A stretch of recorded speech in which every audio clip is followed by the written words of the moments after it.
I get to introduce this young gentleman. I'm already on Social Security. What are you talking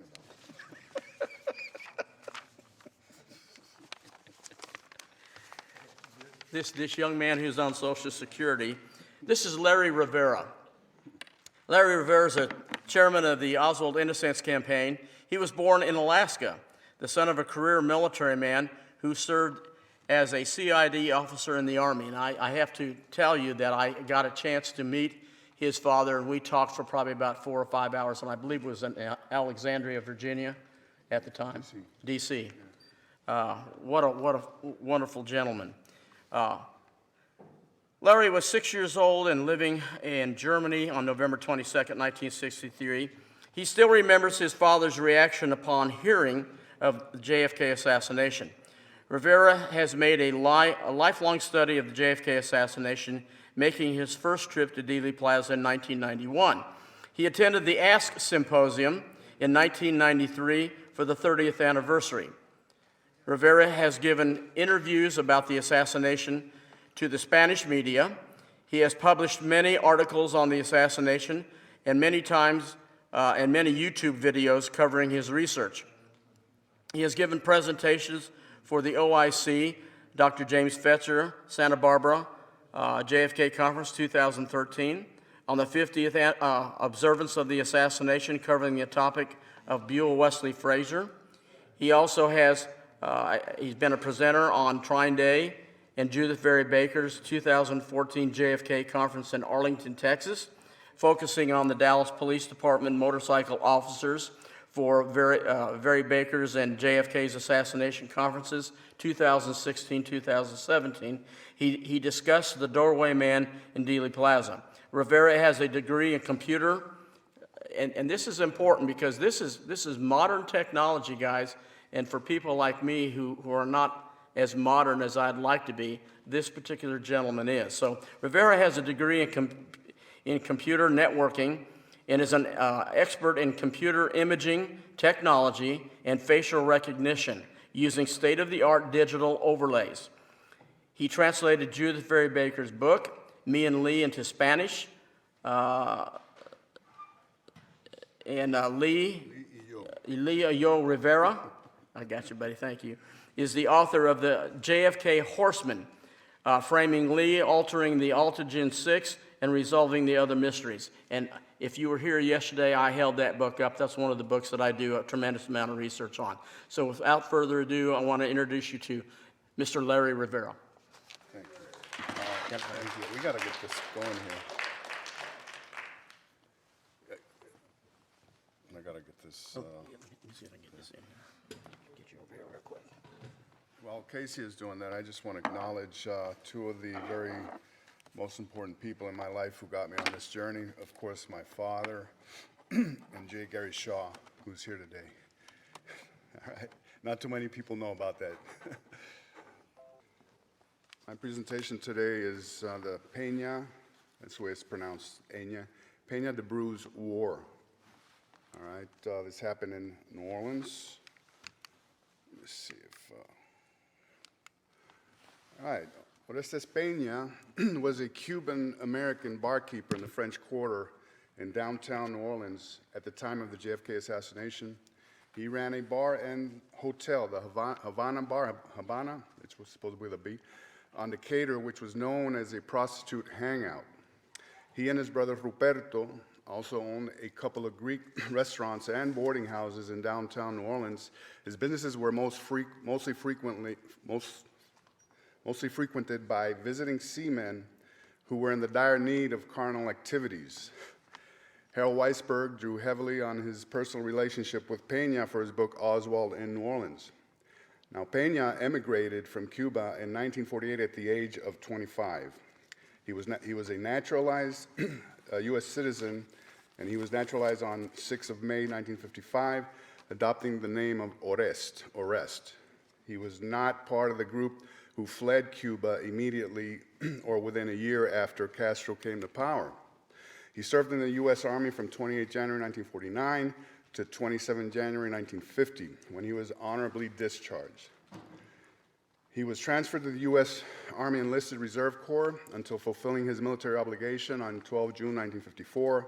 After leaving the Army, he joined the Merchant Marines and worked as a seaman from August 3, 1954 to October 25, 1957.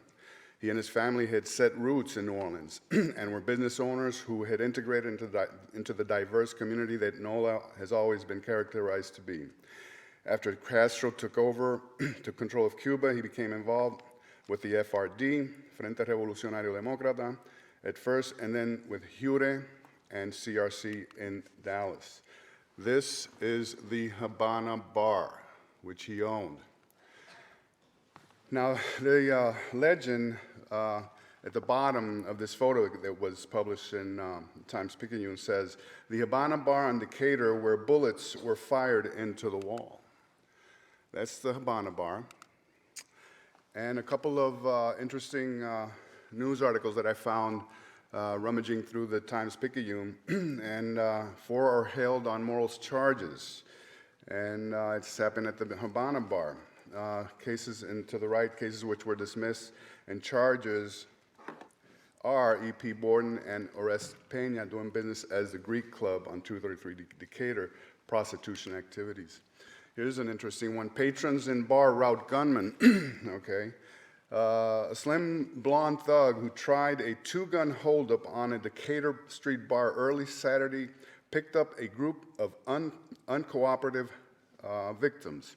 He was chased out of the place by patrons who heaved 3 bar stools at him. The Habana Bar. Jury indicts 9 in quarter probe. This one is a little bit higher up because this is federal. This is a RICO and had to do with paying $19,000 in bribes to policemen. Okay, so they would look the other way, you know. Here's another one. An admitted prostitute claimed Friday in federal court that the police officer was one of the principal investigators of prostitution on Decatur, forced her to have sexual intercourse with him. Now, at the bottom, U.S. Attorney rested the government's case early in the day. At the end of the government's case, the defense attorneys, Mark Lane and Joseph Marcal, moved for a dismissal on the claim that the evidence was not sufficient to send the case to jury. 4 arrested by the Vice Squad, okay? Each of the women had accepted marked money from Vice Squadsmen before the arrest was made. Looks like entrapment to me. Here's an interesting map of downtown New Orleans where all this happened. And I'll just use the pointer here. 16 and 15 are the businesses. Here's the Habana Bar, and 15 is Carlos Bringier's store, Casa Roca. 26 right here is U.S. Customs House. As you can see, it's right across the street. Federal Building, Riley, Crescent City Garage. You get the picture? Everything is very, very close to one another here. And that's the legend here that relates to that map. Now, New Orleans Special Agent Warren C. DeBrew. What about him? Warren DeBrew, pronounced DeBrew, began his FBI career in August 1950 at the FBI Training Center in Quantico, Virginia. In December 1950, he was transferred to his first assignment in Newark, New Jersey, of all places. Who, as a graduating FBI, wants to go work in Newark, right? It was June 1951 when he was transferred to New Orleans, where he was stationed until 1 May 1967, close to 16 years. That's important because right after the assassination and what we're going to look at now, he was sent to many different places, and I'm going to mention that now. During 1966, he spent 6 months in the Dominican Republic, where he admitted being up to his armpits in work related to the revolution there, product of the Trujillo assassination. Then he spent 2 years at headquarters in Washington, D.C., while avoiding Garrison subpoena, before heading overseas to Mexico City in September '69. December 1970, he's transferred to Buenos Aires, Argentina, then to Brasilia, Brazil in 1972, where he remained for 3 years until 1975. DeBrew was fluent in Spanish and Portuguese, Okay. So then he stayed there for 3 years, and he arrived in San Juan, Puerto Rico as a special agent in charge. By now, at this point now, he's at the top of the rung there in the FBI, San Juan, Puerto Rico, 23 March 1975. This is all laid out in his testimony in the church committee in January 1976. During his church committee testimony, when asked by counsel if his transfer from New Orleans to Washington, D.C. had anything to do with the Garrison investigation, de Brueys answered this had just been a coincidence. All right. It would not be out of place if the reader got the impression that the FBI was trying to hide de Brueys and moving him around on a yearly basis was the only way. Here de Brueys explains why he did not answer the Garrison subpoena, and this one is, you gotta read this to, appreciate this. Well, it's a sort of a vague thing about the subpoena. I have to reflect a moment. I am aware that the Department of Justice knew about the subpoena. I was told, I don't recall who told me about it. I had not been served with any subpoena in person, of course not, because he bolted out of New Orleans. And since I no longer resided in New Orleans, there wasn't any effective service. And if I remember correctly, I think I simply left it in the hands of the Department of Justice as to what action should be taken. Unless my memory is clarified by seeing something or somebody reminding me of something, that is the last thing I know about it. HSCA testimony, page 93, where de Brueys explains why his memory is so vague about 1963. I come back and people ask me questions about what I did in '63, and I surprise myself. I hope it is not senility. But I just do not remember some of those things. I know they happened. Maybe if somebody can refresh my memory, if I can be of any more help by refreshing my memory, they would be welcome to do it. After the JFK assassination, Special Agent Warren C. de Brueys persecuted Pena with a vengeance after realizing that he was on a very short list of those who knew the truth about Lee Oswald and his connections with the intelligence community in New Orleans. De Brueys was part of that community, and according to Pena, later became an integral part of the assassination setup and cover-up. This is what defined and demarked the Pena de Brueys War.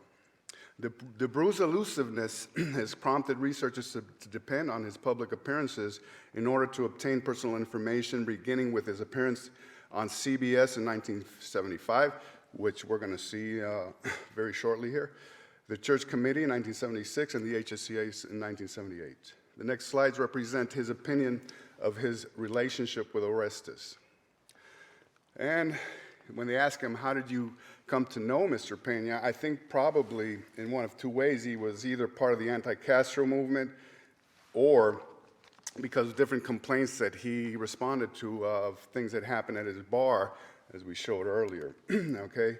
Now, it would not be far-fetched to call Pena a crusader, actually perhaps more of a Don Quixote in the way he took on the giants in his quest to liberate the truth. His introduction to Weisberg, which included his business card, was explosive and clearly intended to get his attention. There's this, the Habana Bar and Lounge, El Lugar de los Hispanos, the best Spanish place in town. All right. Now, this is the, I'm going to go back. This is the letter that I'm showing here in Spanish, his first communication to Weisberg, all right? And as I mentioned, he included that, and this is the translation. After having read your book, Whitewash, I decided to write to you. There are some grammatical, but that's because of this Spanish was already there. I decided to write to you in case you are interested in knowing something that I know about the truth of what you have written. He started talking to Weisberg after Whitewash was published, okay? I will tell you, I knew David W. Ferry about 6 years ago, as well as some of his friends who work for the government. I was an active member of the Cuban Revolutionary Front here in New Orleans, which was frequented by Mr. D.W. Ferry. After all, the investigations had been carried out by District Attorney Mr. Garrison, has realized that he was an infiltrator into our organization. Before Mr. Ferry died, he came to see me 3 times, even about 12 hours before he died, he came to see me because he wanted to know something that interested him a lot, according to him. I am sure that you will be interested in everything that I know about the matter. In your book, you talk about me and my place of business, and everything is true. I'm sure I can write a book about everything I know. As you know, I am the owner of the Habana Bar and Lounge, 117 Decatur, New Orleans. I knew all the Cubans who lived in the city and who was in favor or against the Castro regime. If you wish, you may call me at number such and such. Now, the story of Orestes cannot be told without crossing over to that of Carlos Bringuier. They knew each other well since Bringuier's arrival in 1962 in New Orleans, and their businesses were right next to each other, like I showed you in the map, on Decatur. Orestes is the person who bailed out Carlos Bringuier from jail the day he and Lee Oswald were arrested in that fracas downtown on Canal Street on 9 August 1963. Bringuier is the individual who outed Pena with the FBI in his interview 27 November 1963 by Special Agent John Reynolds. He reported that Pena had told him that Lee had been in the Habana Bar sometime between 15 and 30 of August 1963 with an unknown Mexican who he later saw in the company of other Mexicans. From there on, Pena would be forever cemented in the New Orleans aspect of the JFK assassination. Recently declassified documents reveal that Bringuier was also an informant for the FBI.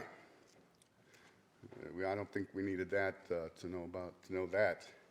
He is mentioned in this 15 March 1962 report as informant NOT2, where he was passing information to Warren DeBrew regarding Sergio Arcacha Smith and the anti-Castro groups in New Orleans. The reporting period of this report runs from 5 December 61 to 15 March 62. So well before Lee arrives in New Orleans, Carlos Bringuier is already an informant for DeBrew.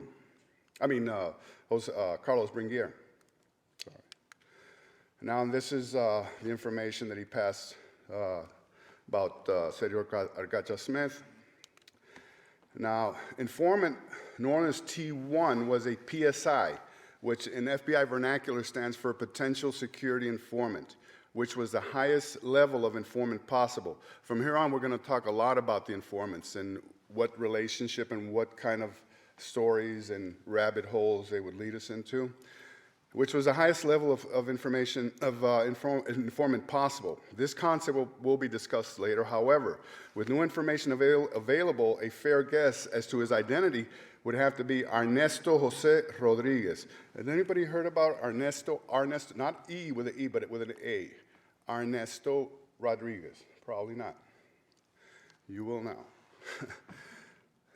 He came from a family with deep CIA connections, all right?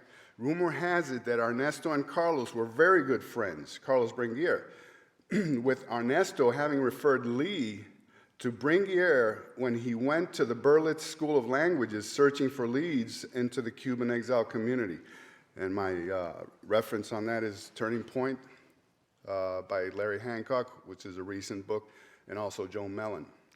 This will be fully developed. The next document shows how close Carlos Bringuier and Ernesto Rodriguez actually were, working in tandem as informants for the FBI, in this case, penetrating a John Birch Society meeting with their wives as cover to measure Birch Society interest in possibly helping anti-Castro Cubans in New Orleans. And they were sent by DeBrew on this mission. And there it is. Okay.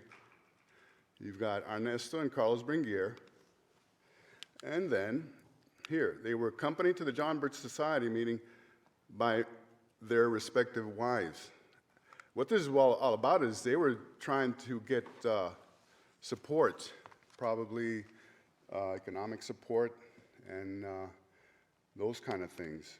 Now, the day of the assassination, late afternoon and throughout the day of Friday, February the 22nd, 1963, Bringuier was quite the busy bee.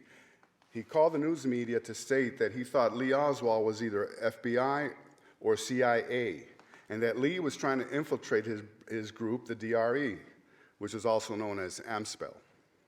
This is how the newspapers in New Orleans reported it. I was suspicious of him from the start, Bringuier said, but frankly, I thought he might be an agent from the FBI or the CIA trying to find out what we might be up to. He then turned around and called the FBI and spoke to Special Agent Warren de Brueys himself. This extremely rare memorandum that I'm going to show now says it all.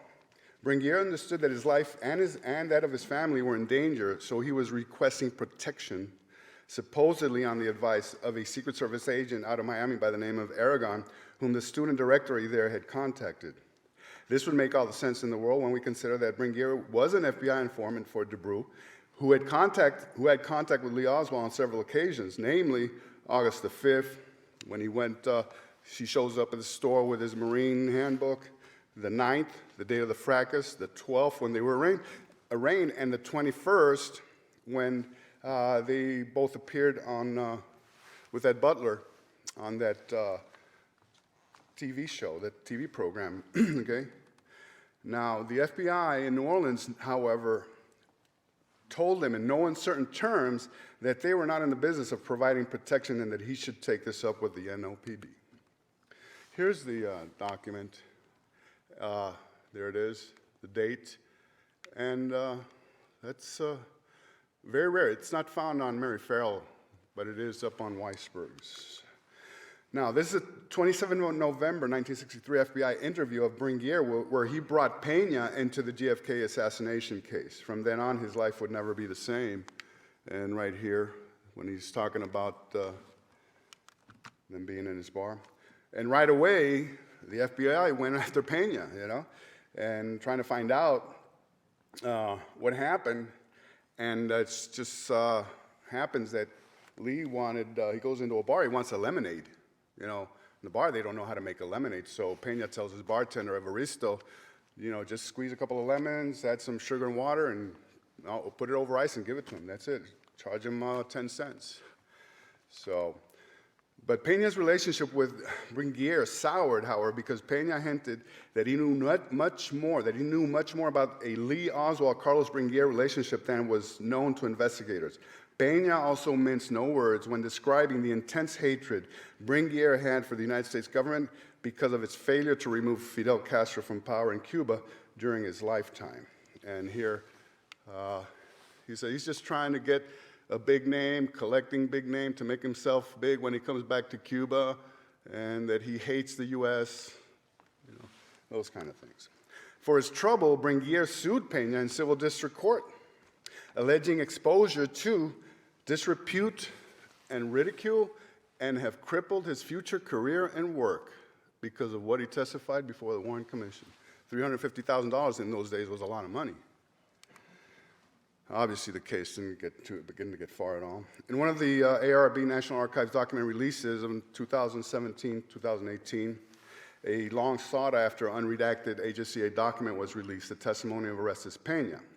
It had previously been privately released in 2000 through the efforts of Malcolm Blunt, as HSC number, with his name there, and cited by Joan Mellon in her book, A Farewell to Justice.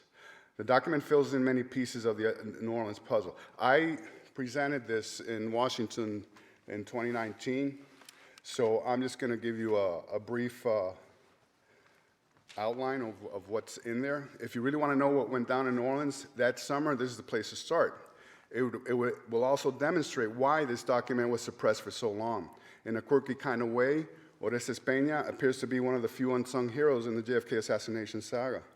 This man was feared by those who covered up the crime of the century because Pena, as a barkeeper with a temper who ran a prostitution house, knew what was going on in the French Quarter at all times, coming from wherever it may, either U.S. government intelligence related or Cuban exile related.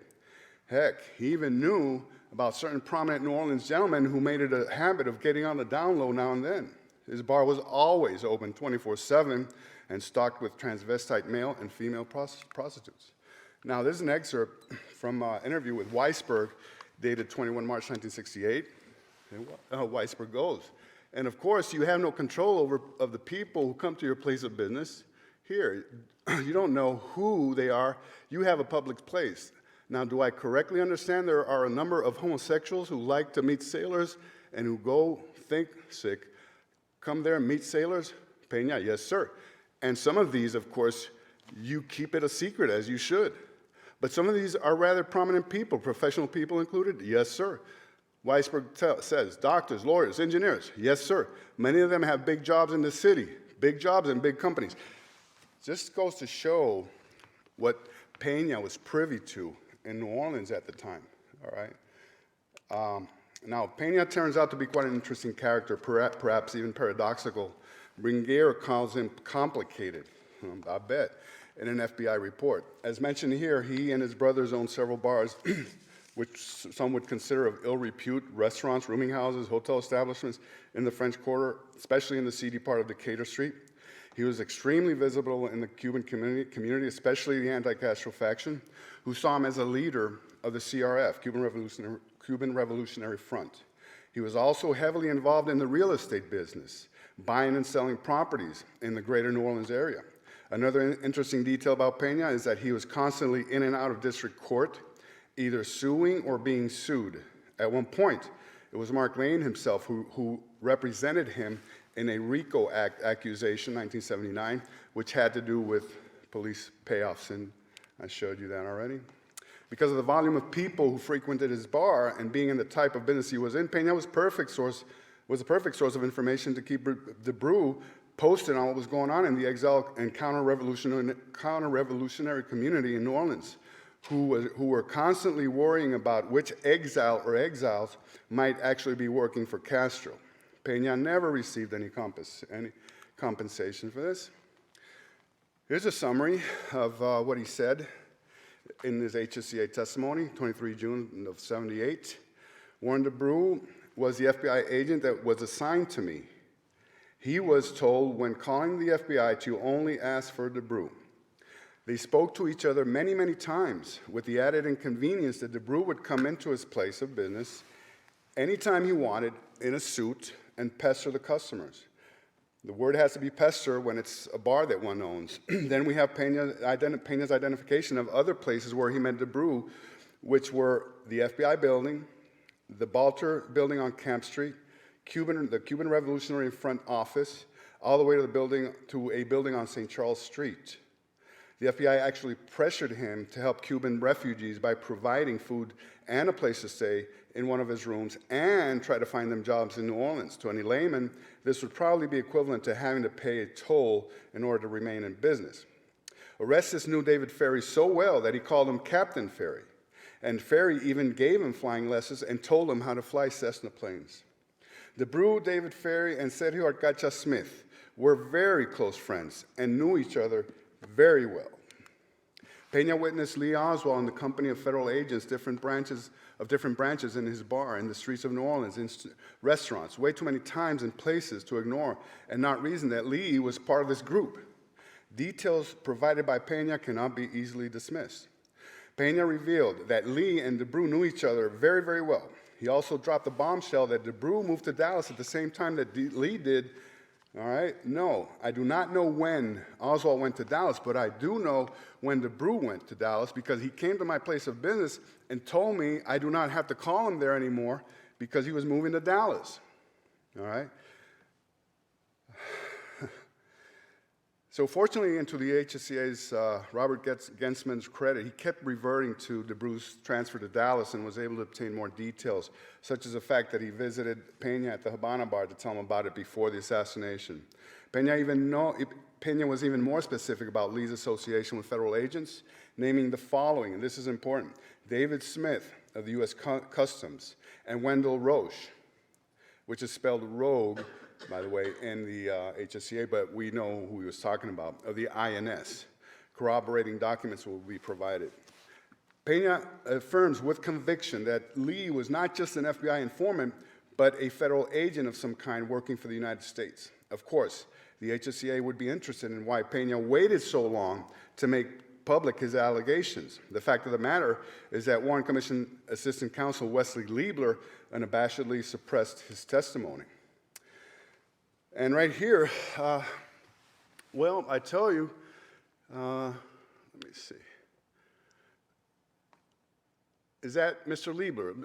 Yes, sir. I told him I want to accuse Warren DeBrew so you can see from this story that I have been trying to accuse this FBI agent. At that time, I was having in mind to accuse him of these Spanish Cubans that was training in a camp in New Orleans. But when I saw Mr. Liebler, he did not cooperate with me and did not let me talk. And it's true. If you read his Warren Commission testimony, Liebler keeps cutting him off, and it never got officially put into the record.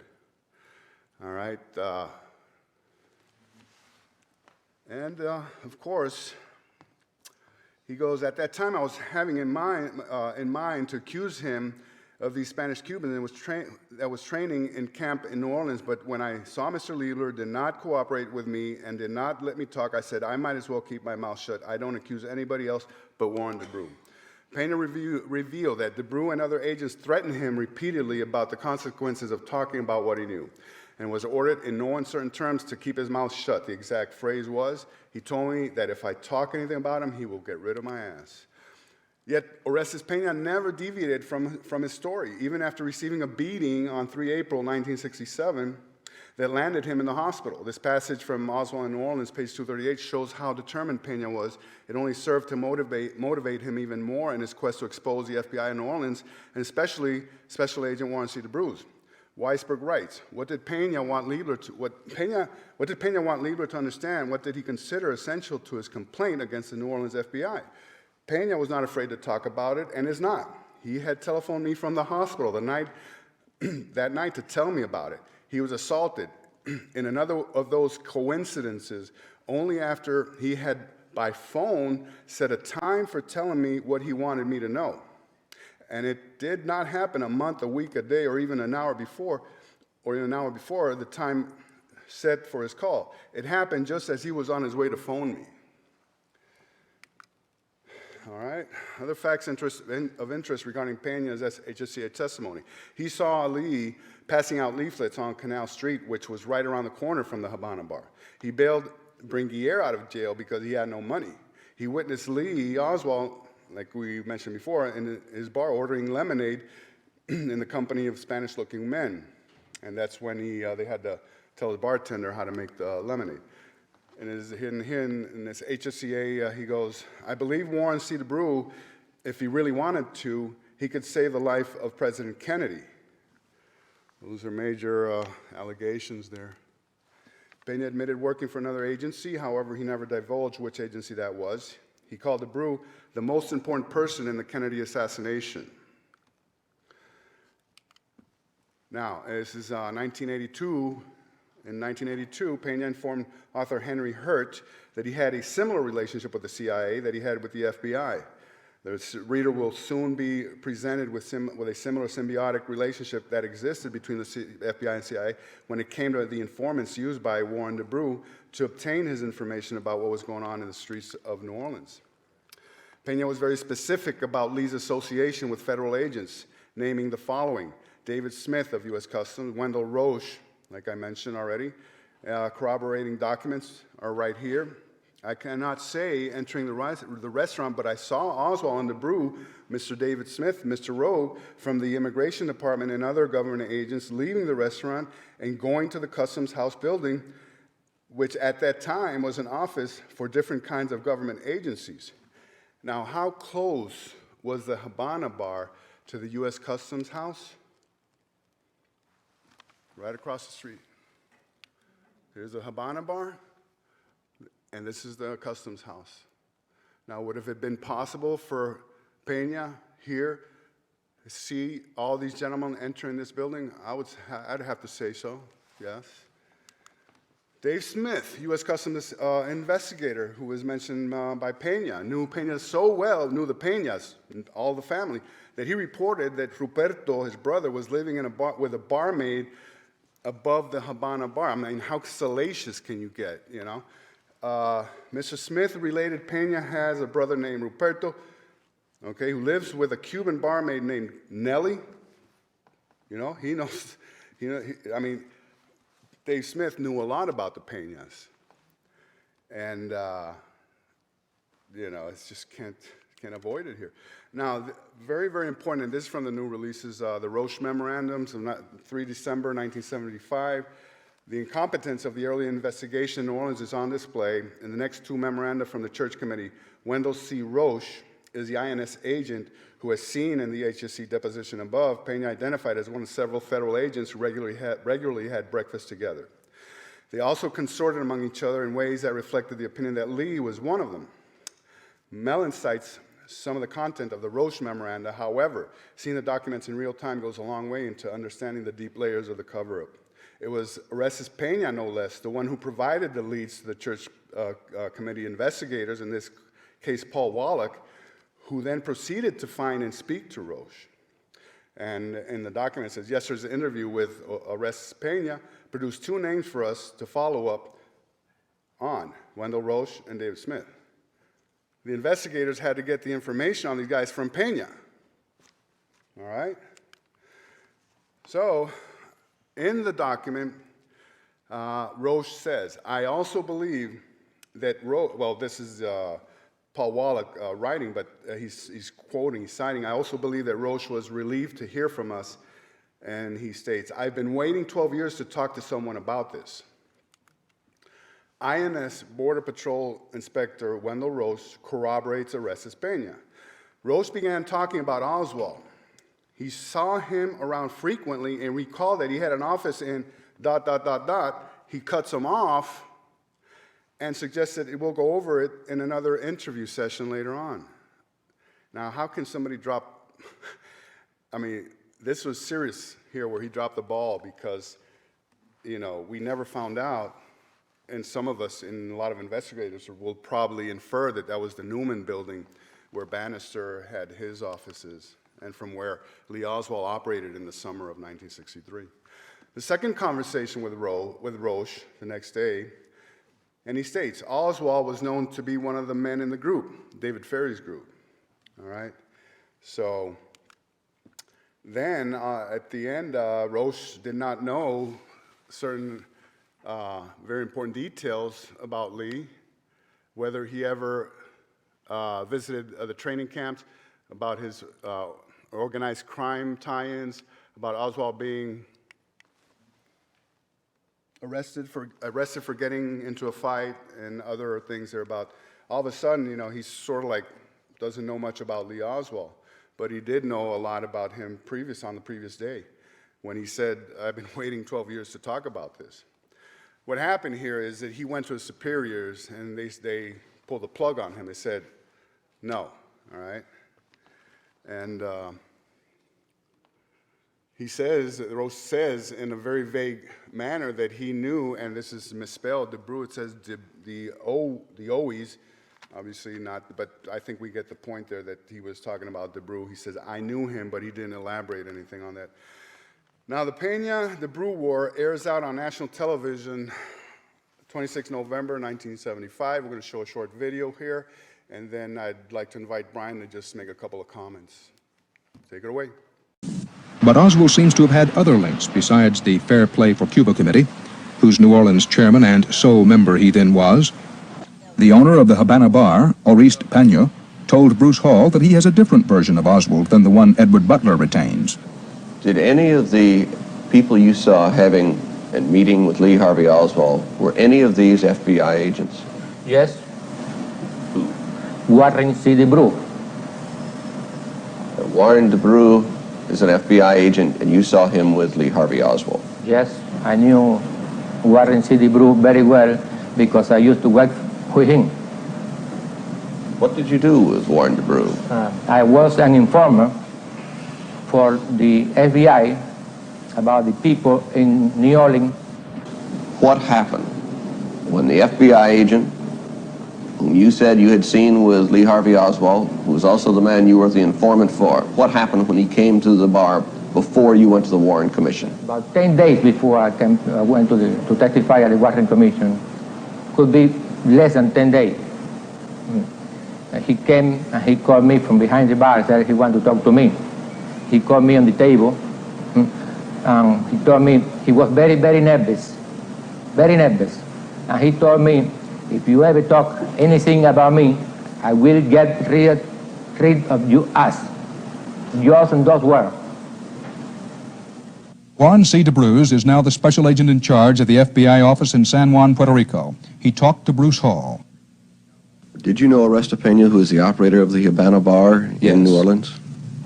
What was your relationship with him? He was an individual that I recall having contacted perhaps as many as a dozen times. I suppose during the early 1960s, prior to the assassination of President Kennedy.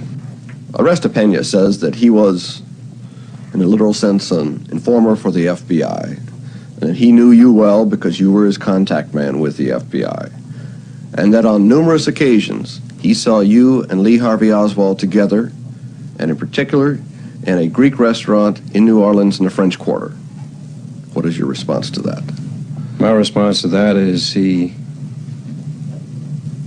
is wrong in his statements. I have never seen Lee Harvey Oswald at any time in my life personally, nor have I talked to him by telephone knowingly. I've had absolutely no contact, no personal knowledge, first-hand contact with Lee Harvey Oswald, nor do I have any secondary contact with him. Was Lee Harvey Oswald an informant of the FBI? He was not my informant, and I have no information whatsoever that he had ever been an informant for the FBI. Did you ever use the phrase to get your ass or threaten Oreste Pena in any way in connection with his Warren Commission testimony? I certainly don't recall ever having made that a statement to Oreste Pena. My recollection is that I treated him with a great deal of patience and with due respect. There would have been no reason whatsoever for me to have made such a statement. William Walter was an FBI security code clerk in the New Orleans office of the FBI from 1961 until 1966. He told me about Oswald and the FBI. Do you think Oswald was, by your definition and by the Bureau's definition, an informant? Yes, I'm sure he was. And you are certain, on the basis of what you did in the normal course of your duties, that Oswald's name was on the New Orleans FBI office security index file? I'm positive. I would say that's a falsehood.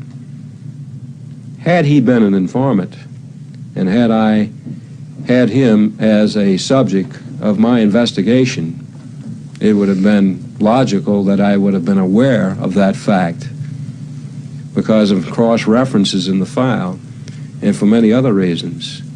And I'd say that is a falsehood. Mr. Walters also says that Oswald's name was on the security index file. Could Oswald's name have been on the security index file, and what was the security index file? I have no idea at this time whether his name was on any type of special index, and as relates to what you term a security index file, I'd rather not get into the discussion of administrative techniques employed within the office and respectfully decline to answer that question.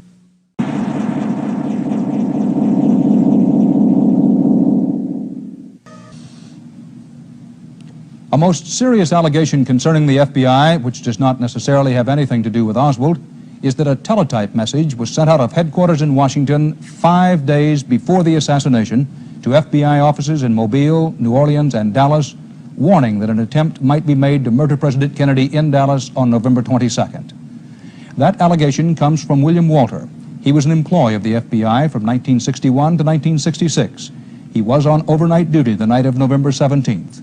I talked to Mr. Walter in Louisiana, where he is now a bank officer. Well, on November the 17th, I guess that's 5 days before the 22nd, I was on duty at the FBI office in New Orleans from 12 midnight until 8 in the morning. And that was, as I remembered, a Sunday morning. I received a teletype from FBI headquarters, Washington. It was a normal movement teletype indicating that the president was going to be in Dallas on the 22nd, and that the FBI in Washington had information that an attempt would be made on President Kennedy's life in Dallas. You're sure of this? I'm positive of that. I have notes that I took back in 1963 that has the exact text of that teletype. There is one page to the teletype, It's directed to all SACs, meaning all special agent in charges, from the director. And the title or the caption of the teletype is Threat to Assassinate President Kennedy in Dallas, Texas, November 22-23, 1963, miscellaneous information concerning. And the body of the teletype, it says information has been received by the Bureau that a militant revolutionary group may attempt to assassinate President Kennedy on his proposed trip to Dallas, Texas, November 22-23, 1963. All receiving offices should immediately contact all CIs, PCIs, logical, racial, and hate group informants and determine if any basis for this threat. What do those initials in the bottom part of the body of the teletype mean? CIs? Well, that's PCIs. criminal informants, possible criminal informants, and of course logical hate and racial group activities are in your area. And then what did you do? I contacted the special agent in charge of the New Orleans office, which was Harry Maynard. Present leadership of the FBI says they can't find any record of this teletype. Do you believe that? No, I don't believe that. J. Edgar Hoover's successor, Clarence Kelly, told us that the FBI has been unable to find any copy of the teletype message Walter describes, or any other evidence that such a teletype existed at any time. The FBI does not flatly deny that any such teletype ever was sent. Hi, I haven't spoken yet, but I will after lunch. My name is Brian Edwards, and I am a retired police officer from Lawrence, Kansas. You probably couldn't tell that. During my tenure as a police officer, I've interviewed hundreds and hundreds of witnesses, suspects, and I was sent to 3 interrogation interview schools. Larry sent that video to me, and I watched it with the sound and then without the sound, and I counted, just in this short little clip, I counted 8 nonverbal cues that would indicate deception. The disparity, or the big difference between the 3 people that they interviewed, Pena, he looked directly at the interviewer, didn't appear to be no grooming techniques. We all do these nonverbal cues that we don't even know about. Pena didn't show any indication of deception, at least in my opinion. Walter showed absolutely no nonverbal cues. He looked straight at Rather, matter of fact, answered the questions. De Brueys, however, is another story. In that short little video clip, I counted 8 nonverbal cues of deceptive behavior, deceptive traits. You notice that when he asked if Pena was an informant, he looked to his right, his eyeballs went to his right, he's collecting the information. Yeah, he was an informant, I remember that. But when he asked him about, was Oswald an informant? If you look at it, he looked to his left, his eyeballs went to the left, he's trying to think, what can I tell this guy to make it believable? That's a deceptive, big deceptive clue. Swiveling in his chair, looking down when he answered a direct question. I watched the James Files video, and I turned the audio off from the moment the man started speaking. It was a lie. But when you ask somebody a direct question, is it cold outside, Larry? What would you say? Yes, but you don't go on for 20 minutes and tell the story. You're thinking, you're trying to make it sound like you know what you're talking about. De Brueys is being deceptive, basically, very much so. Thank you. Sure. Now, I want to get back here. All right. Okay.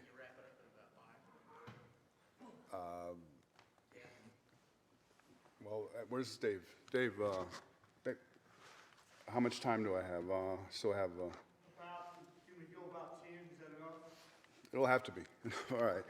Now, as you can see, one of the main points of contention, obviously, and Brian was so eloquent in explaining, is that De Brueys did not classify him as specifically as an informant or a PSI. He just said he was a source of information. And obviously that doesn't seem to be true at all. Here's another letter from Orestes, and here's what he has to say. He says, with someone with a bit of clout, I can resolve the case of the assassinated president, but it has to be someone with no fear of what may ensue. Truth reigns over everything. The only thing I want is that my name not be as soiled as the FBI has made it out to be. I want the FBI and the CIA to accuse me in court, and then we will see who the accuser is and who tells the truth of everything that happened concerning the death of the president. Those of us who have done no evil have nothing to fear. If your friend, who is an attorney, wants to file charges, I will pay him. I want to accuse both FBI chiefs in New Orleans during the years 60 of 74. One knew everything that was done to kill the president. The other came to cover everything they did that they did not want to come out. They did not blab, but those who they used to do the job had very big mouths. David Ferry was my professor when I was learning how to fly planes. All right. Now, in your letter, you tell me you are working with an attorney, Mr. Jim Lazar. If he is interested and comes to New Orleans, I would hire him, and would pay from my savings the amount that he and I would agree upon and would contract. I believe it is time to talk without fear of losing one's life, since both the CIA and the FBI have been unmasked and their rags have been put out to dry under the sun. That's a Spanish saying that people have. Now, of course, de Brueys went before the HSCA as well. And in his HSCA, he denied everything that we have shown here today. He knew Arcacha Smith very little. That's not what Pena said. He did not know David Ferry. That's not what Pena said. He did not attend CRC meetings. De Brueys denied using Pena as an informant. Rather, he was just a source of information. Okay. Right, it's interchangeable. So when pressed to say how many times, he responded 6, 10, 12s over a protracted period of time, while belittling the importance of the information provided by Pena, exactly as he did during his church committee testimony of 76. Also, as far as he knew, there was no file on record which would identify him as an official source of information. If the FBI wasn't going to, keep files on a barkeeper who ran a prostitution house, obviously. So he denies coercing Pena to change his story about Lee. He denies saying he would get rid of Pena if he did not cooperate. When pressed by Congressman Dodd to specify where he physically met Pena, he answered in a corner of the bar, and always with somebody present, which is not what, okay. Now, the informants used by de Brueys, and I don't have much time, but de Brueys had a stable of informants, and this is very important because as you follow those strands with each informant, you find more and more details about this whole thing. Eduardo Guevara, Roberto Fernandez, Orlando Piedra, Frank Bartz, some of these names, Jesse Core III, and I need to talk a little bit about him, Bringuier, Pena. All these guys are on the same report, okay, of being informants. Now, also the detail that before 27 July 1962, there was no Fair Play for Cuba committee in New Orleans, okay? And then Lee showed up, and there was, all right? So it's pretty obvious that it was de Brueys who created this operation, okay? Now, Ernesto Rodriguez, the guy that we talked about earlier, he is, in this report, it says that he's already a PSI, and he's furnished considerable information of value, both regarding anti- and pro-Castro Cubans in the New Orleans area. All right, then, very important here, New Orleans office is nevertheless consistently alert to the possibility of developing new sources to provide pertinent data, both in the anti-Castro and pro-Castro matters. In other words, groom informants, okay, and bring them all the way up to what I call bona fide PSIs, first a source of information, then confidential, okay? And when you get to be a PSI, they open a file on you, all right? And so this is the famous 25 October 1963 report of Warren de Brueys, and where he gives us the names of these informants, and what we have done is just find out who these people were. Now, he was subject of a separate investigation. I'm talking about Lee Oswald. That's what's mentioned here. I'll go back here. Right here. Conducting inquiries, separate right here, separate investigation. That's Lee. And now, because he was a subject of a separate investigation, besides the Fair Play for Cuba Committee investigating what could that have been. Now, the report stands out not because it clearly mentions the ongoing surveillance and tracking of Lee Oswald by the FBI in the cities of New Orleans and Dallas, but because of what it does not mention. Consider the cover page of the report. It's missing 38 pages. Should have been 40. In those other 38 pages, we should have had reports from all those informants on, obviously, on Lee, all right? But it's not there. Why? A lot of things have disappeared in this case. Now, perhaps what we just saw William Walter talking about can clarify the concept of a separate investigation. William Walters was in a unique position, okay? He started in the FBI in 1961, and by 63, he already was a GS5. And he was the midnight security patrol clerk, so he had the graveyard shift, all right? And during his HSCA, he described the importance of his position, where he, in essence, he was the FBI in New Orleans during the wee hours of the night. And this is that telex that we already saw parts of. And in Oswald's case, it showed that there were more than one file assigned, number assigned to him. William Walter, HSCA, 1978. One of the best leads to come out of the skimpy pages pertains to the informants that de Brueys was using. For example, the postal inspector who provided the 3575 forms for the change of address for Lee, all right? Now, Jesse Core. There is much to learn about these informants. Now, shortly after the Bay of Pigs, on 9 May 1961, General Charles Cabell was hosted at a grand event in New Orleans by, of all people, Clay Shaw and Jesse Core. It has already been proven that Shaw was a CIA asset, but this event truly deserves our attention.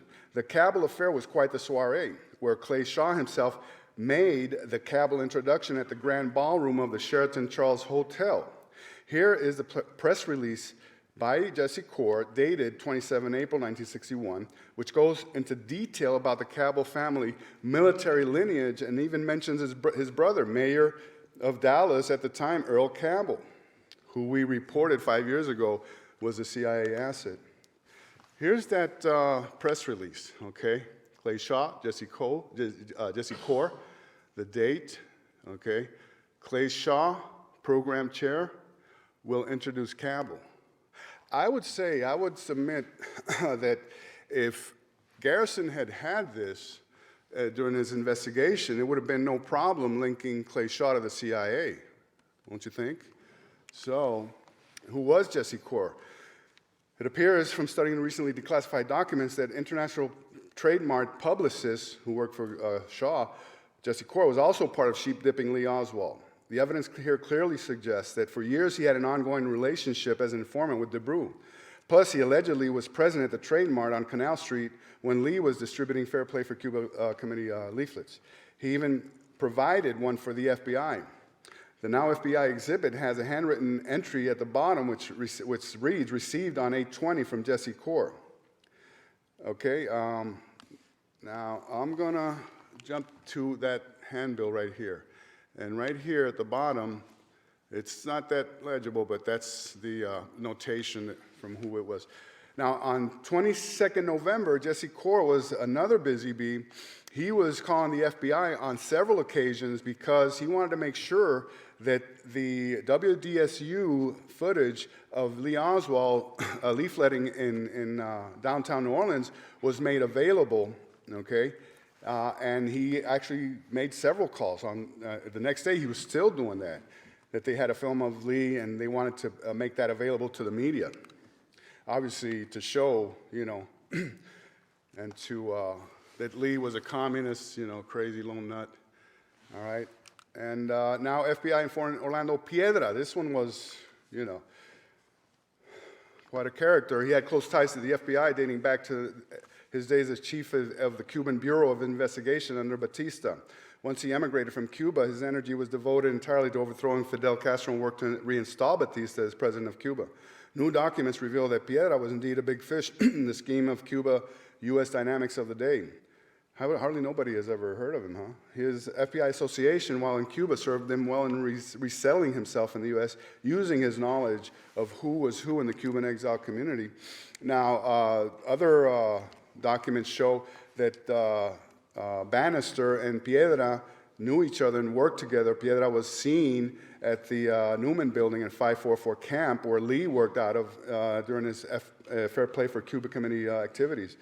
Okay, so the possibilities would abound that they knew each other, that Piedra and Oswald knew each other. And here's a real good one. And this is Patrick Hemming from a book by Weberman. I don't know, a lot of people, whatever they have to say about him, there's a good one. He was a Godfather kind of guy who, like Ventura, had a private detective agency, very personable. He belonged to the Junta of National Liberation. It would be impossible for him, meaning Oswald, to get Piedra's address. Ventura and Piedra did not advertise where the F they were. They were in business, but they did not advertise where the F they were. If you wanted to see them, you had to make an appointment and be escorted there. There was kidnapped money out on them. Juan Horta set up a couple of operations to snatch all these people. These people were effing war criminals. So how would Oswald come up with this? Somebody in the government had to give it to him. And what we're talking about is 117 Camp Street, which was a business owned by Piedra, and it was found in Lee's Andrews book. All right? Fast as I can. So then on later on, December 20th, he completely denied. He's been an informant advising the Brew about Oswald, but then he denies any knowledge or contact with him. Eduardo Guevara, he worked for the CIA right here. Okay, was a CIA contact. He's one of the Brew's informants. Okay, he would later cross over and become a full-blown PSI for the CIA. Okay, so, and then we get to Ernesto, and many pages mention informant New Orleans 1213-S. Well, he was CIA royalty. He was the brother and the son of these two very important CIA assets that worked in Cuba. Okay, the father, Napoleon Rodriguez, was a World War II O&I veteran who was known by the cryptonym Amjut-1, worked in Cuba for the CIA for many years. His father, okay? He was a legendary spy for the CIA in Cuba under the cover of being a manufacturer's representative. Ernesto's brother, Emilio, cryptonym Amire-1. He also went by the aliases of Peter DiGervano and David Cordova, was a CIA super spy who posthumously won the lofty CIA Intelligence Medal of Merit Honor. Mary Farrell calls his cryptonym one of the most closely guarded CIA cryptonyms and true names in the history of the case. That's something to say. His address book was found that William Breaux was his handler, okay, and he knew Desmond, he knew Dick Helms, all right? And as you can see, all the redactions, he knew David Phillips, and on and on and on, all right? Now, Emilio was supposed to be stationed in Venezuela when he's about to board a plane in Washington to go to Miami and then take his family to Venezuela on a new assignment. He complains of severe chest pains, takes himself to the first aid station, and an ambulance was immediately requested and dispatched, even though he was still alert and alive after boarding the ambulance. By the time he arrived at the emergency, he was DOA.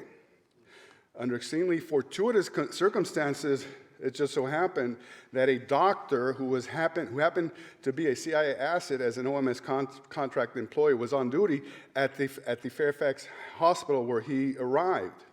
Okay, now at first, since he was using an alias, they didn't know who he was. Okay, and finally they were able to identify him. So this is the family which brought Ernesto Jose Rodriguez into this case, and Ernesto is an informant for DeBrew. He's had contacts with Lee Oswald. He knows Pena. He knows Bringuier. You know, this whole thing is coming okay, and into one circle where everything is related to one another. De Brueys letter, okay, this is when he graduated as a PSI.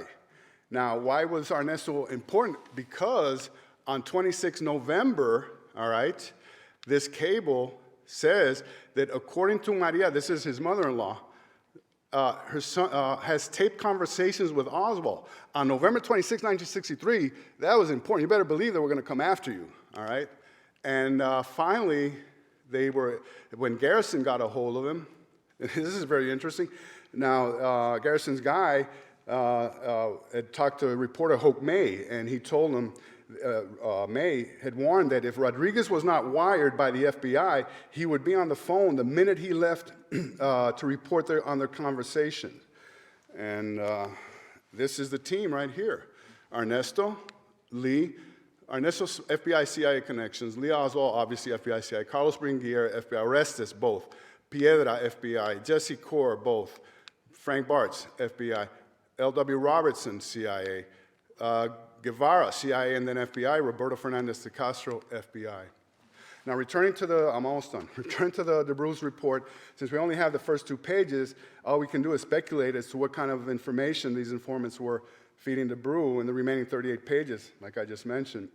Now, all these people, Robertson, Orlando Piedra, Ernesto Rodriguez, Jesse Core, Guevara, they're all reporting on about Oswald to De Brueys. So for someone who was supposedly a lone nut, that's a lot of people keeping track of Lee Oswald.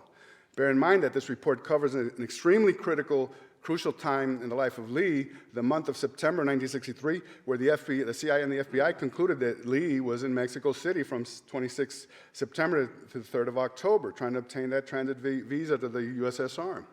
The information from these informants, okay, are dated 9 September, the others dated 30 September. The date where Lee was supposedly in Mexico City. Could this be the reason those 38 pages are missing? Who knows? So then, De Brueys, and I'm almost done, writes this memo on 31 December, okay, to cover his ass. De Brueys wrote this memo dated 31 December requesting that someone cover for him while he was in Dallas. Somebody had to tend to his informants.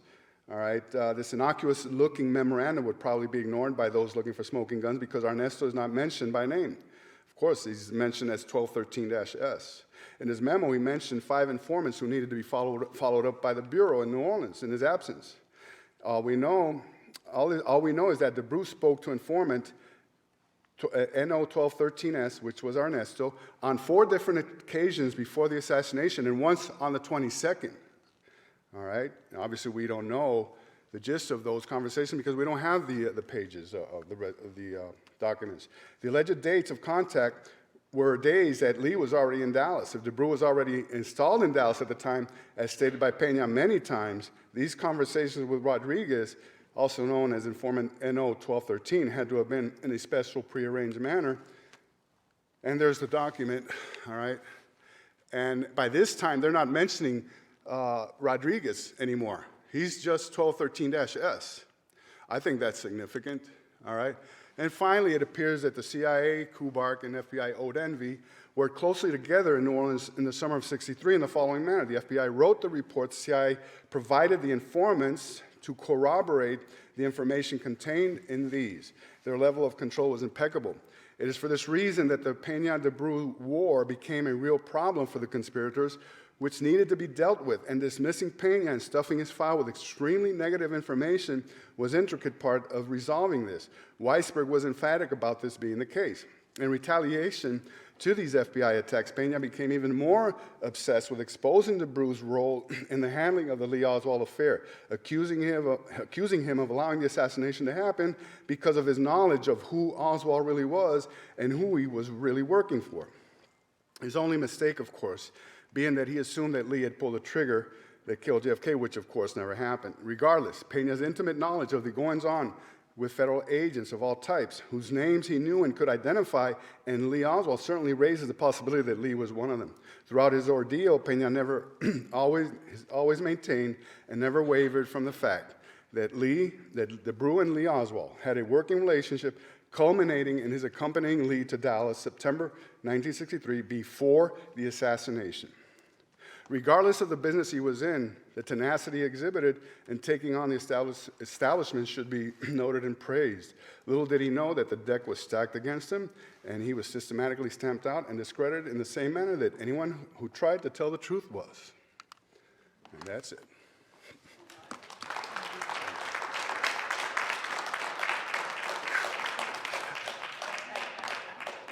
Had to rush through it. Hey, any questions, folks? Any questions?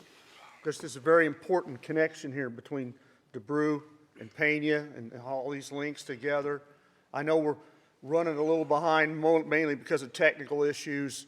Great material, Larry. Yeah, it was great material, and Larry will be available for the rest of the afternoon. Sit down and talk with him one-on-one. It's actually a chapter in my second book, which is already 120 pages already, so you can imagine.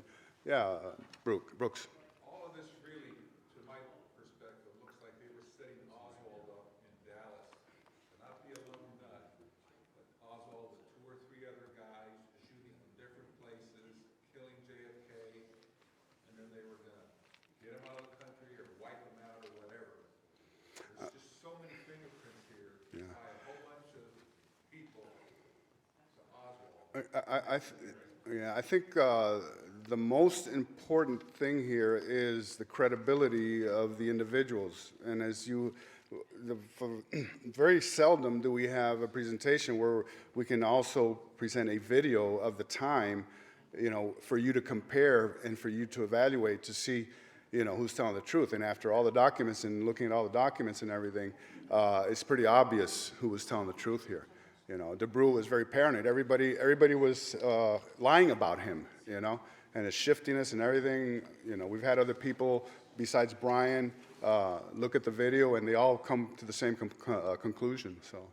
And to follow up on that, because if you don't believe in the bus taxi scenario, you believe that Craig was right and Oswald left. That's right. Rambler with a Latin-looking man, that's part of the setup.